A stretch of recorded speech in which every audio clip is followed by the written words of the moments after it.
Seberapa hebatkah kekuatan dari rival abadi Cry Andre, yaitu Akrodin? Serta siapakah yang lebih kuat di antara para anggota party Grieving Soul, kecuali Anthem Smart dan juga Cry Andre, jika dibandingkan dengan seorang Akrodin?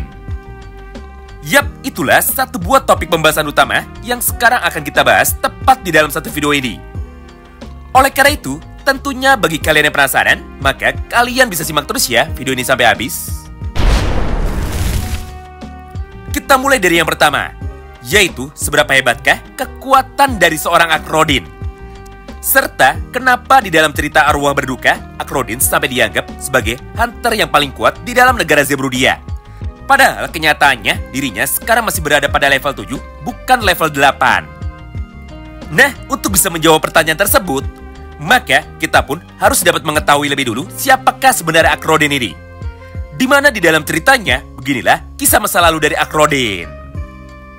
Sederhananya, Akrodin adalah anak ketiga dari 5 orang bersaudara yang terlahir di dalam keluarga bangsawan dengan nama keluarga Rodin.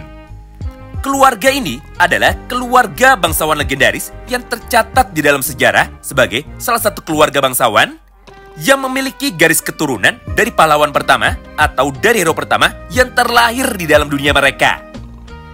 Yang artinya, hunter level 10 pertama yang bisa mencapai kelas hero dan juga bisa menjadi orang terkuat di dalam dunia mereka adalah kakek dari kakeknya Akrodin itu sendiri. Jadi secara tidak langsung, status dari Akrodin saat ini adalah seorang hunter spesial dengan garis keturunan khusus dan juga dengan garis keturunan murni dari pahlawan pertama di dalam dunia mereka. Berdasarkan hal itulah, maka negara Zebrudia dan juga semua anggota keluarga dari Akrodin sekarang memiliki ekspektasi yang sangat besar kepada dirinya. Mengingat Akrodin ketika dilahirkan langsung memiliki bakat yang sangatlah luar biasa besar jika dibandingkan dengan keempat orang saudaranya yang lain. Sehingga secara otomatis dia pun sekarang malah dianggap sebagai titisan dari pahlawan pertama di dunia. Oleh karena itu, maka sejak Akrodin masih kecil, dia pun terus mendapatkan latihan keras.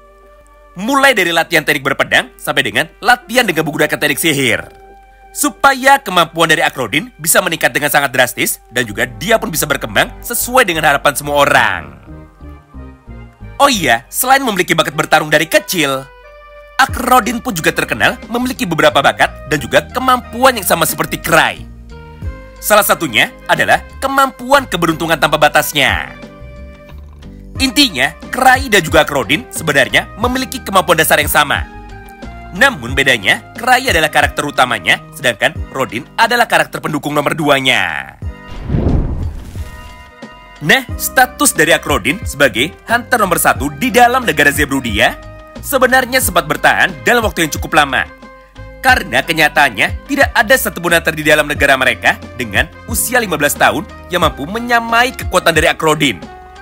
Dan juga tidak ada satupun hunter lain yang bisa mengalahkannya di dalam setiap pertarungan. Bahkan gara-gara terus-menerus menjadi hunter nomor 1, maka hidup dari Akrodin kini seketika langsung menjadi membosankan. Serta dia pun juga sempat merasa bahwa hidupnya sangatlah kesepian karena tidak ada satupun hunter lain lagi yang saat itu berani untuk bisa melawannya. Namun, status sebagai hunter nomor 1 di negara Zebrudia saat itu seketika langsung menjadi tergeser setelah Cry Andre muncul di dalam dunia para hunter tepat ketika dirinya sudah berusia 16 tahun. Di mana mulai dari sanalah pusat perhatian dari dunia kini seketika langsung tertuju kepada Cry. Karena di usianya yang sangat muda, dia pun berhasil menyelesaikan banyak sekali dungeon level tinggi dan juga berhasil mendapatkan banyak sekali pencapaian. Hal itulah yang membuat Akrodin kini seketika langsung menjadi sangat tertarik kepada Cry. Hingga mulai dari situlah hidup dari Akrodin sekarang langsung menjadi tidak membosankan lagi. Mengingat dia pun akhirnya berhasil menjadi sadar bahwa di luar sana ternyata masih ada satu orang hunter lagi yang memiliki bakat luar biasa besar. Padahal Cry hanyalah rakyat biasa saja, bukan keturunan dari para bangsawan dan juga bukan keturunan dari para pahlawan. Singkat cerita, setelah Rodin bisa berkenalan dengan Cry Andre, maka mulai dari sanalah Cry dan juga Rodin akhirnya seketika langsung memutuskan bahwa mereka berdua akan membuat satu buah klan secara bersama-sama dengan nama klan First Step. Di mana Cry lah yang akan ditunjuk sebagai ketua dari klan First Step ini. Sedangkan orang nomor 2-nya atau wakil dari klan First Step tidak lain dan juga tidak bukan adalah Akrodin itu sendiri. Nah, walaupun pada dasarnya Akrodin sama sekali tidak pernah menganggap Cry sebagai sebuah ancaman, namun faktanya respon yang sangat berbeda justru malah muncul dari keluarga para bangsawan lainnya. Mengingat semua bangsawan di dalam negara Zerbrudia kini langsung terpecah menjadi dua kubu. Kubu pertamanya adalah kubu yang mendukung Akrodin untuk bisa menjadi hunter terkuat nomor 1. Sedangkan kubu yang keduanya adalah kubu yang mendukung Cry Andre dan juga kubu yang sangat percaya kepada kekuatan dari Cry Andre. Oh iya, hal ini bukanlah sebuah teori, tapi itu adalah percakapan asli yang sudah dikatakan secara langsung oleh Cry Andre di dalam versi cerita novelnya, yaitu volume yang ketiga, chapter yang ke-77,2. Intinya, di luar kekuatan ajaib atau kekuatan di luar nalar yang sekarang dimiliki oleh Cry, yaitu kekuatan kebal serangan dan juga kekuatan bicara asal-asalan yang nantinya bisa menjadi kenyataan. Faktanya, Akrodin dan juga Cry Andre sebenarnya memiliki kekuatan yang sama, namun beda nasib saja. Mengingat Cry adalah karakter utamanya, jadi jika mereka berdua bertarung, maka sudah jelas Cry lah yang nantinya akan menang. Nah, sampai di sini, maka mari kita bahas sama-sama kekuatan seperti apa sajakah yang sekarang dimiliki oleh Akrodin.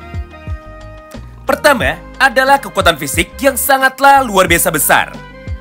Mengingat kelas dari Akrodin adalah kelas spesial yang disebut dengan kelas leader, maka secara otomatis Akrodin jadi memiliki banyak sekali kekuatan buff untuk dapat bisa meningkatkan kekuatannya dan juga meningkatkan kekuatan dari para anggota partinya.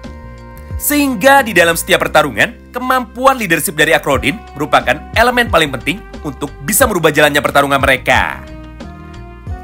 Kedua, Akrodin sama seperti Luke Cycle, di mana di dalam praktiknya, Rodin memiliki banyak sekali teknik berpedang yang sekarang bisa dikuasai oleh dirinya. Di antaranya adalah teknik berpedang rahasia yang dimiliki oleh para keturunan dari keluarga Rodin saja. Salah satunya disebut dengan teknik Lightning Enhancement, di mana dengan menggunakan teknik ini, Rodin pun akan menepakkan kedua telapak tangannya untuk dapat bisa menciptakan elemen petir menuju kepada tubuhnya sendiri. Sehingga semua serangan dari Akrodin akan terlihat seperti sambaran dari sebuah kilat dengan kecepatan tinggi. Serta semua serangan dari Akrodin nantinya akan berubah menjadi sebuah serangan mematikan dengan elemen petir. Ketiga, Akrodin memiliki kapasitas mana yang sangatlah luar biasa besar. Karena pada dasarnya, dia adalah keturunan langsung dari hero pertama di dunia. Jadi tidak heran jika dia pun sekarang memiliki kekuatan spesial juga yang hanya dimiliki oleh anggota keluarga dari Rodin saja. Bahkan di dalam cerita animenya kemarin, kita pun juga sudah mendapatkan sebuah penjelasan bahwa di dalam dunia arwah berduka, hanya ada dua orang penyihir yang dikenal oleh Cry Andre memiliki teknik sihir petir tingkat tinggi. Yang pertama adalah Lucia Smart, dan yang kedua adalah Akrodin itu sendiri.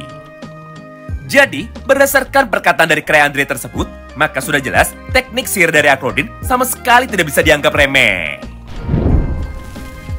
Dan yang keempat, Rodin memiliki kemampuan yang sama sekali tidak dimiliki oleh Cry Andre, yaitu kemampuan utama untuk dapat bisa menjadi komandan perang tepat di dalam medan tempur. Karena faktanya, strategi kemenangan dari klan mereka semuanya diciptakan oleh Akrodin jika dirinya dilibatkan. Yang artinya, ketika Akrodin saat itu tidak diberikan tugas oleh pihak kerajaan, maka dialah yang akan turun secara langsung untuk bisa menjadi pemimpin ketika klan mereka nantinya akan melakukan raid. Sedangkan di sisi lainnya, Cry pasti memilih untuk bisa diam saja di markas demi bisa menunggu hasilnya. Walaupun pada akhirnya, Cry pun ujung-ujungnya pasti akan datang juga, meskipun dia biasanya selalu datang terlambat. Kesimpulannya, kekuatan dari Akrodin di dalam cerita animenya dan juga sebelum ekspedisi Yggdrasil dimulai adalah kekuatan terkuat nomor 2 di dalam dunia mereka. Jadi jika muncul pertanyaan, manakah yang lebih kuat antara Akrodin jika dibandingkan dengan Luke Cycle? Maka menurut kami, jawabannya sekarang sudah jelas, bahwa Akrodin adalah yang terkuat jika dibandingkan dengan Luke. Buktinya ada pada cerita novelnya, di mana pada salah satu chapternya, Akrodin pernah menggunakan kekuatannya itu untuk bisa membelah lautan dan juga untuk bisa membelah gunung. Dengan cara mengeluarkan dari tebasan petirnya menggunakan pedang relik dengan nama Historia, yaitu sebuah pedang legendaris warisan dari hero pertama di dunia, yaitu kakek dari Akrodin itu sendiri. Jadi untuk sekarang, kekuatan dari Luke sama sekali tidak bisa dibandingkan dengan kekuatan dari Rodin. Karena faktanya, Rodin adalah hunter yang sekarang sudah matang. Sedangkan Luke adalah hunter yang sekarang kekuatannya masih disegel oleh Cry dengan cara menukar pedang aslinya itu dengan menggunakan pedang kayu supaya Luke tidak bisa mengamuk lagi. Serta Luke pun adalah hunter baru yang sekarang masih di dalam tahap latihan. Oleh karena itu untuk sementara sudah jelas Rodin jauh lebih kuat daripada Luke. Nah, bagaimana menurut kalian?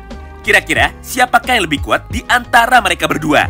Apakah yang terkuat adalah Luke Cycle atau malah setuju dengan Rodin yang terkuat?